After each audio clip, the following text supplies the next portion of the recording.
Hey, Cal, OKC Thunder.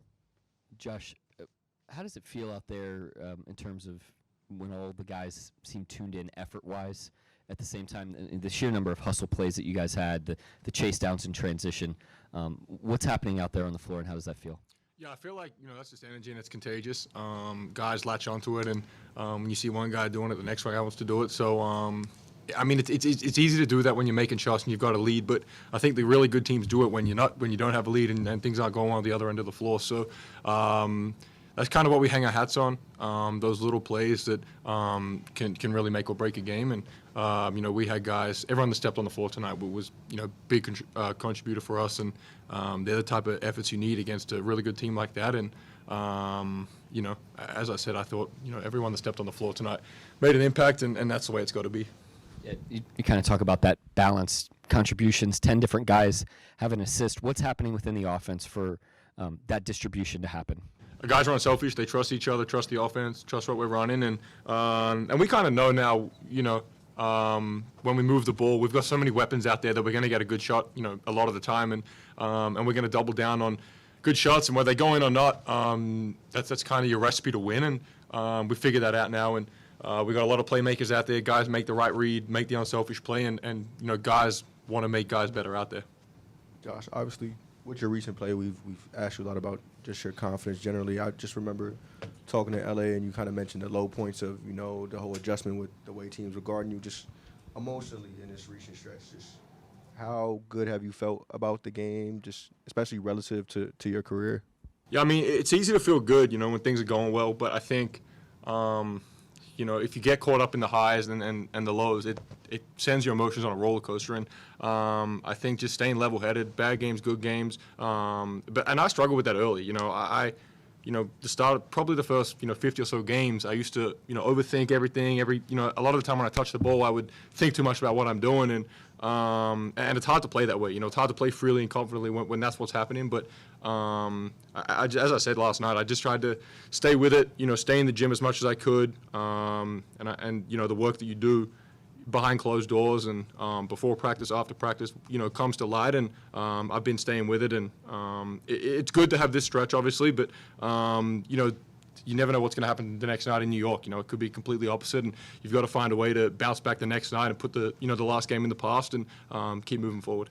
And you just mentioned the first 50 or so games, when you would catch the ball, just overthinking, stuff like that. So I just wonder now, when you've caught the ball lately, just what's going through your mind?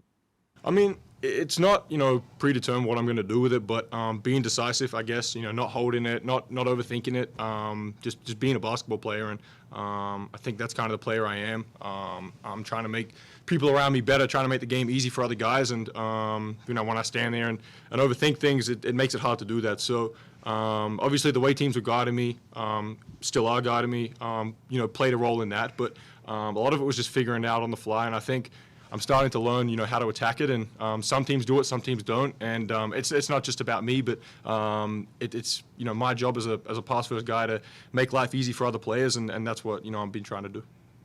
Andrew Schleck with The Athletic. Just to follow up on that, what was it that kind of clicked for you? As teams are guarding you differently, what is it that's kind of clicked for you? Because your confidence level, like we've talked about, just seems different as they're guarding you with bigs. Yeah, I think it was, a lot of it was embracing it. I used to hate it. I used to dread coming into a game knowing a big was going to guard me, and I used to think, it's another one of these nights where they're going to dare me to shoot it, and I used to judge my game so much on if I made or missed threes. And now I've kind of changed my mindset going into games where it's like, big's going to leave me open. Like, I'm going to punish them, and I'm going to make them pay and make them change their defensive scheme. And as I said earlier in the year, I used to, the night before a game where I knew a big was going to guard me, I used to be up thinking, how do I do it? And I have to make shots. That's the only way to get him out of it. And I was wrong. I kind of sat down with Coach. I've been sitting down with a lot throughout the year and, trying to find ways to attack different looks and matchups. And I think, us as a whole, we're starting to learn how to do that. And, it becomes easier and easier the more you play against it. But part of it, the biggest part for me was just embracing how teams were guarding me and not trying to push it away and not act like it was happening. And once I accepted it, embraced it, I think that really changed my mindset and perception, of how I wanted to look at going into the next game. Following up on that, more than the shots going in and scoring points, because stuff that's obvious, it seems like you're making the more decisive, quicker reads. Is that mindset that you're talking about, or what's been, I guess, a key that's allowed you to make those quicker reads? And Yeah, I'd say a lot of it is, one, playing freely, not overthinking when I've got the ball in my hands, and just knowing that if teams are going to guard me like that, I'm going to punish them, and that's kind of been my mindset. And that doesn't mean scoring the ball every time down the floor, but finding ways to make an impact when teams want to guard you that way. And as I said, I struggled with it early. It was something I'd never seen before. I'd never been guarded by a 5-man in my life, and it took adjusting. It took weeks, months, a lot of games to really figure it out. And not that I have, I've still got a lot of room to grow in that area, but I think the more, as I said, the more you play against it, you start to realize how to attack it, not just for myself, but how to get my other guys looks. And it doesn't happen every night, but when it does, I think we're getting better and better at learning how to punish teams for doing it and getting them to go to something else. In that second half, they took Nurkic off, because it wasn't working, and that's kind of been that's not a diss on him, but it's just like they tried one defensive scheme, and it's more of a credit to our team with the guys we have out there and playmakers that we have, that teams are throwing different looks at us because we're a hard team to guard, and when we're playing unselfish like we did tonight, teams try a lot of different things. What's to say? It's a big game for both of you guys. They're fighting Dallas to get into the playoffs, stay out of the play-in. You guys are fighting Minnesota and Denver for the top spot. You don't have Shea. You win by a big number. What's that say about you guys and the team? We've got a deep team. I think, one of the best players in the world, not playing against a really tough team. And, guys step up, guys see the opportunity that they get, and, they kind of relish in those moments. And, it doesn't matter, the opponents in front of us. We go out there, play 48 minutes, and prepare the best we can for the next one. So, obviously, whether he's out there or not, obviously he's a massive, part of what we're doing here. But when he's not out, it's up to other guys to step up, carry that load. And I thought guys, did a great job of that tonight. When you say stuff, do you come into the game thinking you got to do more, or does it just kind of come to you? I mean, I'm talking about the team as a whole, not just you. Yeah, especially for a guard, the ball's going to be in your hands a little bit more naturally, just without him on the floor. But I don't think you have to come in and try to be, Superman. It's just picking up, a little couple extra percent, and everyone does that, and it kind of can make up for obviously the big hole that he leaves in the team. And as I said, we've got guys all through the roster that when their number's called, they come in, make an impact, and that's how it has to be. And especially against a team like that with so many weapons, guys are ready to play. And we didn't get off to a great start, but the way we fought back, in that third quarter in particular, I think the 10 guys that stepped on the floor in that third were unbelievable, and it kind of blew the game open. Josh, on that bounce play you guys run that usually is with Shea diving at the rim, how much of that pass is just timing based, and how often do you get to practice that with a guy like Wiggins who kind of took that role tonight? Yeah, we've never practiced it. It's kind of just been something from my rookie year that, I've always tried to find different ways to score the ball, get other guys looks. And usually when teams run a sideline out of bounds play, they're not looking to score off the first cut. It's kind of like a dummy cut, just get through. And I've started throwing it early, and now guys obviously know that I'm looking for them, and teams have started to scout it a bit more. And we haven't got it as much, obviously, because teams they're big under the rim, and it's not as open. But, they know it's a live cut, and I'm trying to get them the ball. But, it's nothing we've really worked on. Guys are smart, and they know that I'm trying to get them looks. And on that same note, it seems like whenever you used to throw that skip pass to Lou Dort in the corner, now teams are kind of positioning the guy on the ball, shading toward Dort. Have you noticed that same thing, too? And have you worked on counters away from that? Yeah, I have. I mean, as I said, teams are throwing different looks, and it's just sideline out of bounds play, so you'd think teams wouldn't react too much to it, but they are. And, it's kind of a credit to the guys and the way they get open and and cut. So, we've got coaches really smart with, ATOs and sideline baseline plays, and he puts me in a position to be able to get guys shots, and we've got guys that can cut. It's when you got Isaiah Joe flying off pin downs, he attracts a lot of attention, and guys get slips and layups. So he's very, very smart on drawing out plays like that. Nick Allegisi Thunder. Chet, what did you see as some keys to the defense in the second half? I think you held them to 42. Yeah, just keying in on the game plan, knowing what they were trying to do, and then trying to make that tough and make them beat us doing something else. Dub, I think 10 different guys had an assist. What did you feel in terms of just the energy that the ball had tonight? I think we did a good job moving the ball, trusting one another. We didn't really do a good job of that in the Houston game, and it didn't allow us to really get out in transition or kind of have any flow. So I think we did a really good job there trusting each other. I think a lot of that, too, stemmed from our defense. I thought we were flying around really well and did a good job with our rotations, understanding the game plan. And I think our defense kind of sparks our offense. So when we're in that defensive mode, just trusting each other, I think kind of flows into our offense, and you can kind of see it from there. Chet, Mark, you weren't necessarily super happy with the way things played out last game for you. So just obviously all season you had never fouled out once. Going from that to tonight, you get 8 free throws. Just a general performance, you have 1 foul. Just talk to me about that flip and just the difference in these 2 games. Obviously, way different teams. Yeah. I mean, you can always look at last game and be like, just wasn't my night, and just call it one of those. But, I never try to do that. I always try to see where I can be better. And, a couple of the fouls were silly, a couple of the fouls were questionable, and then it all adds up. And then, on top of that, I had some fatigue and bad decision-making in that game. So there was a lot I could clean up, made sure I watched the film, figured out what I could be better at, and then, came in more focused and ready to go tonight. And for either of you, Josh, we talked in LA back in January or so, and he was just mentioning the low points of this whole thing where he's having to adjust to teams defending him the way they've been.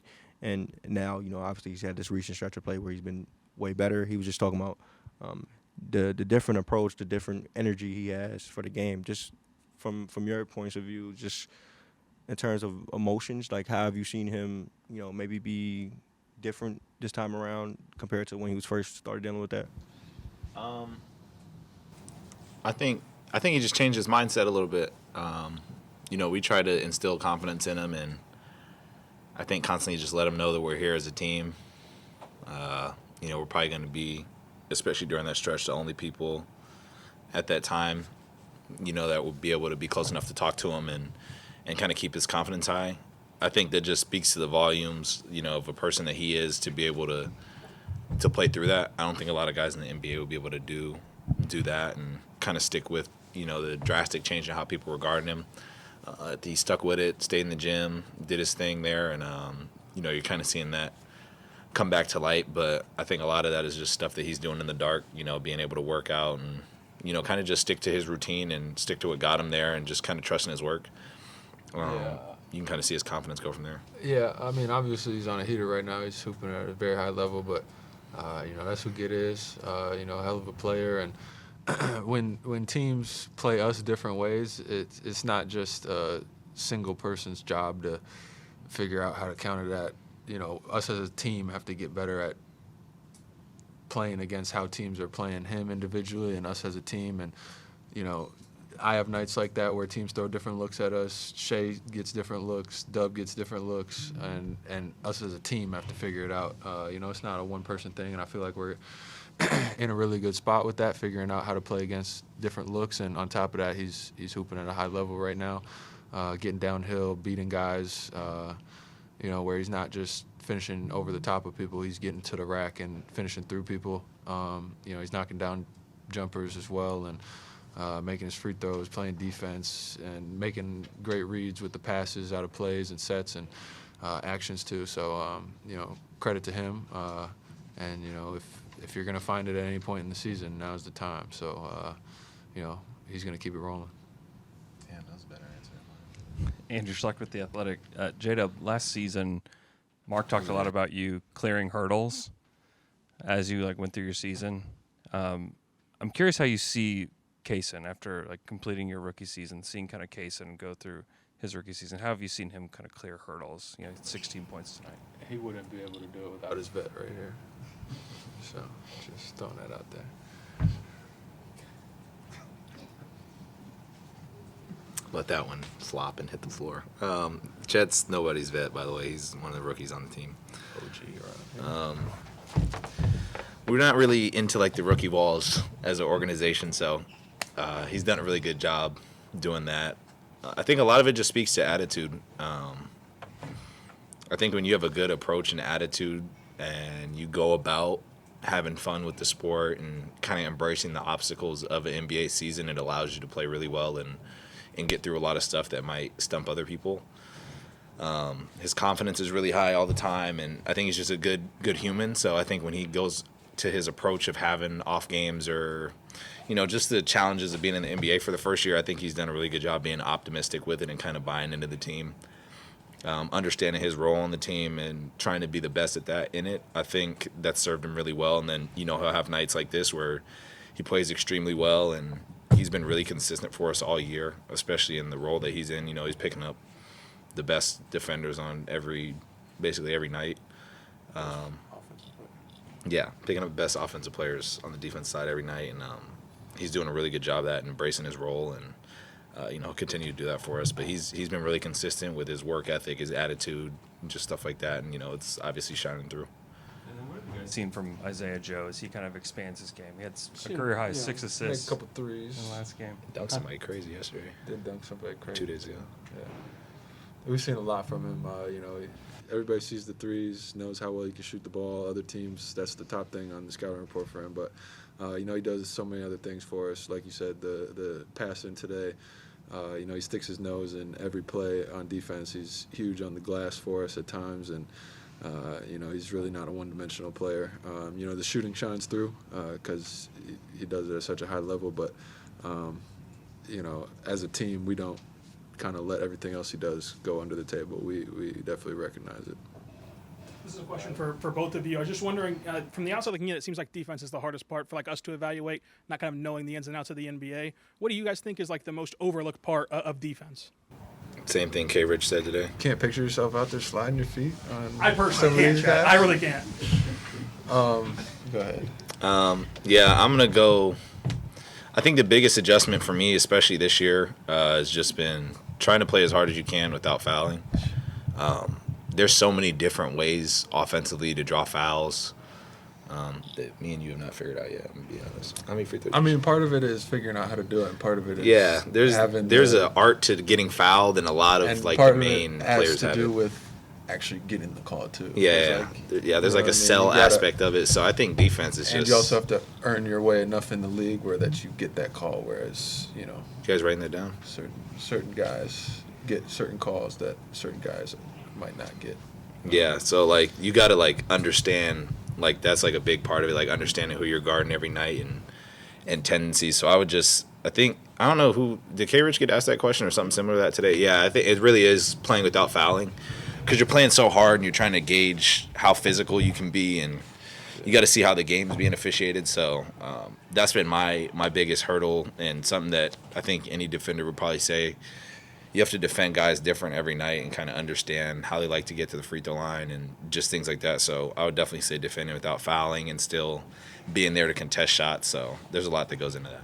Yeah, my thing on defense is always competing throughout a game, throughout a single play, just always competing. And part of that is understanding how to not foul, and part of that is also just making it through 82 games and competing every single play, especially on the defensive end. Sometimes that's sliding your feet. Sometimes that's cracking somebody on the rebounds.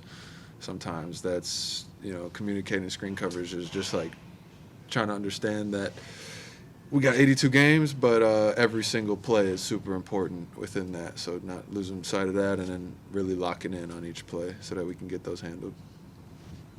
You guys pretty loose most of the time. You're about to go on a East Coast trip, play some of the best teams, Indiana and Boston, Philly. And considering you're in the West, battling Denver, how do you approach that? Is it just one of 82, or is it do you look at it as maybe a little bit setting the scene for what the playoffs are going to be like? I feel like every team who's in position is really gearing in for the playoffs. All these games mean a lot because of how tight the standings are. But on top of that, everybody's trying to kind of get their shit together for the playoffs coming up. You even see it in the way that games are being officiated. They're being officiated more like playoff games, a lot more physicality. It's a lot harder to get a whistle on certain calls. And obviously we have to really focus in on the West because that's what we're seeing first. But seeing these teams in the East is very important as well. Get a good look at them and how they play and stuff, try to figure them out. But, at the end of the day, it's going to be more about, sticking to our stuff and what we do. And if we do that, I feel like we'll be in a good spot no matter who we play. That was a pretty good answer. I don't. A couple up. Go Daigneault, then Andrew, then we'll wrap. And for both of you, you guys are by far the least spying team. That takes into texts, flagrants, talking about the refs. Nobody on the. What did I do? Cursed, right? That's a fine. Yep. Put it up. I got fined? Oh. I mean, nobody on this team has 3 max contracts under their belt where they're just like money is paper. So, we all care about That could be our subject to dollars. change. Yeah.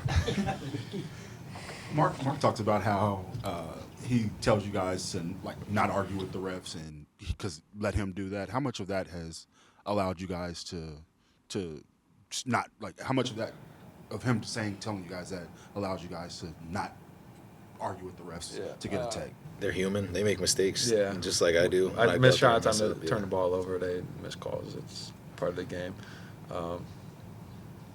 It is what it is. Like, you can sit there and argue, but it's not going to change the call that just happened. So just coach is going to have our back. So we just got to go out there and play, and the cards are going to fall how they fall. And it seems like it's a really real mature thing for a team to have. How much of that has allowed you guys to be as successful as you guys have been this year? I mean, every little thing adds up, and I feel like that's just one of them. So, it definitely, helps go towards success when, we don't have guys missing games for suspensions or other teams shooting free throws for techs and stuff. So, every little thing adds up. We're just trying to give ourselves the best chance to win games. Yeah, well, you're going to see these refs down the road, too. So it's like they're I don't human. wanna- They're supposed to be impartial, but they're human. I'm sure there's some guys on their bad side. Yeah, you don't ever want to rub somebody the wrong way. Like I said, we're gonna have I'm gonna go throw a turnover in a game and mess up the same way they might miss a call, or I might think they miss a call. Unless we challenge it, you really can't change the outlook of it. So it's just we have a next play mentality. There's probably gonna be questionable calls that we get to. So it's both ways. That's the nature of the sport. But I think a lot of it is just we plan on playing in the NBA for a while, and they plan on officiating for a while. So it's just one of those things. You just trying to have a good relationship and just go from there. Last one, Andrew.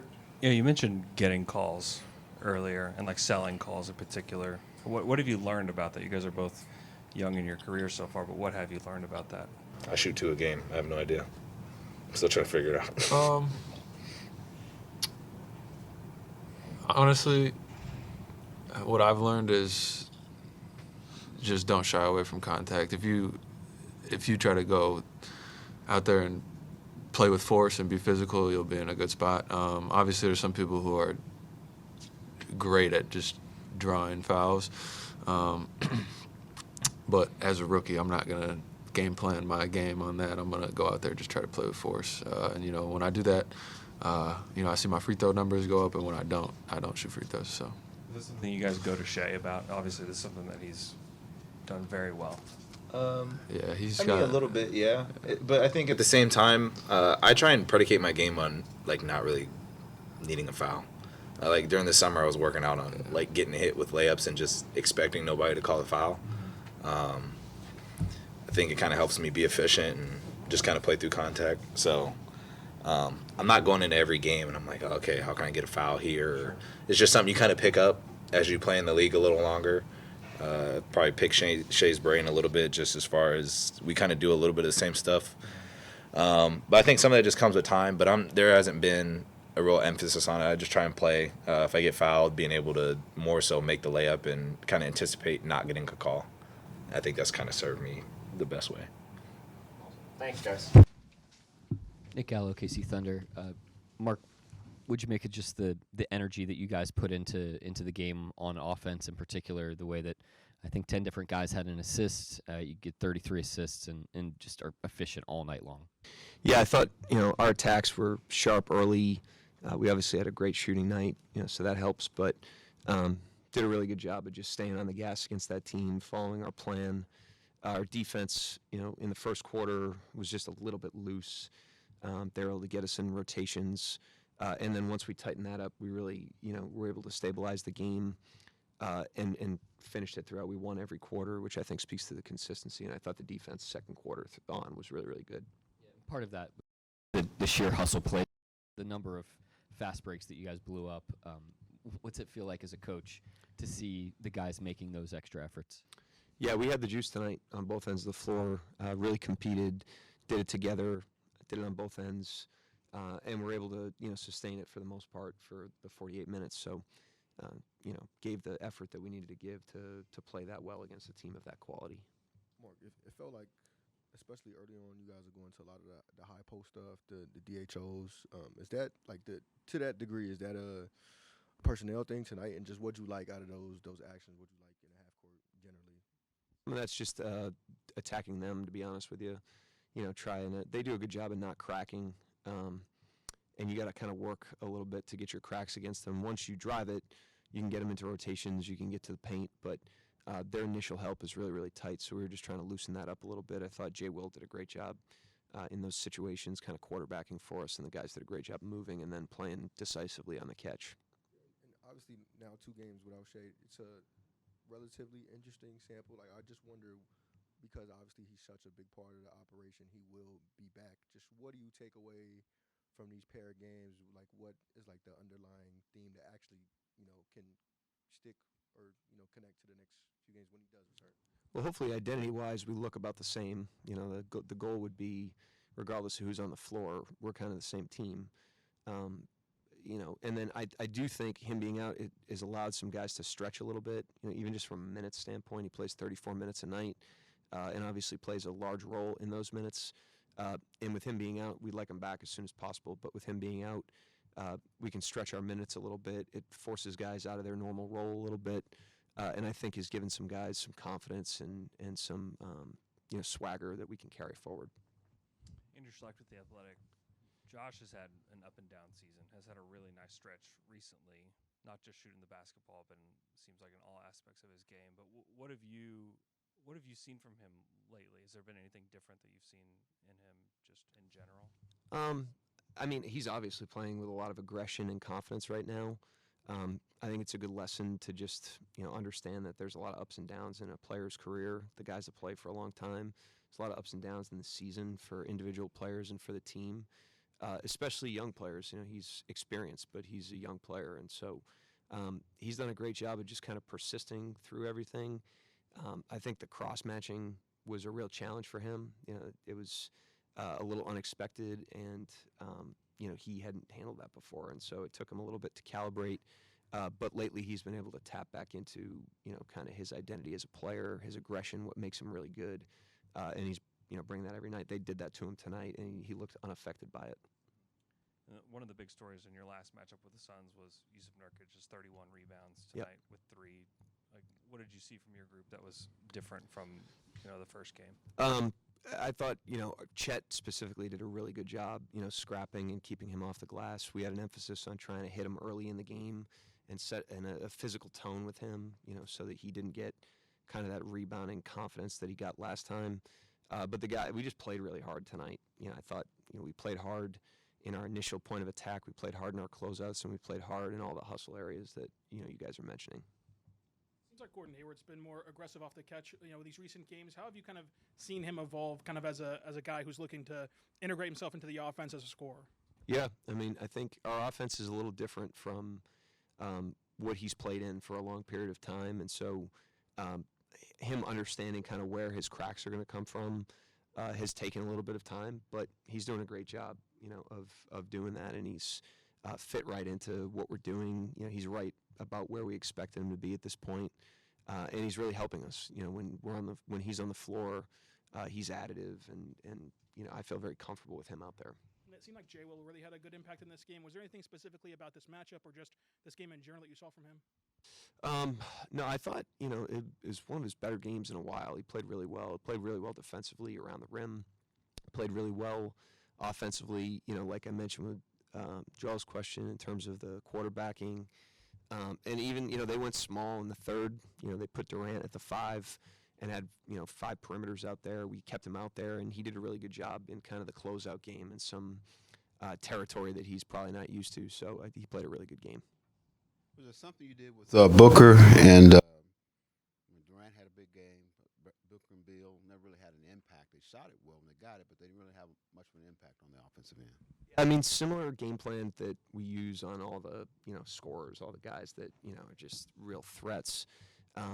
So schematically, it wasn't anything special, but it's effective when we do it as hard as we did it tonight. I thought the guys were just really on it. Even early, I thought our execution was a little sloppy, but our effort was really good. We were really trying, but we just needed to tighten the screws a little bit. And once we, executed at the level of effort that we did, we just made them earn everything, which is exactly what you have to do against the caliber of that team. And also with the different starting lineup, you started Kaysen the other night, Aaron tonight, just different looks at those guys. They both seem to play well, but different roles, I guess. Yeah, I mean, we've done Kaysen a good amount, so it was, number one, giving us a different look. We hadn't done Wiggins yet this year. We did him quite a bit last year. And then, you're going to be dealing with point of attack creators for 48 minutes against that team, and two at a time. And, when you start Kaysen and Lou together, you're kind of front-loading your two dudes that are really carrying that load. So the other night with Green, we would have liked to have Kaysen out there for some of those, second unit minutes, so we shifted that tonight to take a look at it against this team. And, like I said, to also give Wiggs a look with the first group. We talked some about just Chet scrapping, kind of on the board, just dealing with nerves. But on the other end, his rim takes, I think 8 free throws is up there with his top 5 attempts in the game this season. Just what did you see from him in terms of aggression, putting his head down around the rim, stuff like that? Yeah, he was good tonight, and had to do it a different way. They cross-match him. They don't give him very traditional looks. So he's doing it against perimeter players. I thought the pace of our offense tonight really benefited him because it put him in space and allowed him to, play freely, which is when he's at his best. That's when he's really dynamic and his skill gets into the game. So I thought he had a nice blend of shot drive. For the most part, he played pretty quick on the catch and with his decisions, and he obviously didn't like how he played last game and bounced back very well tonight.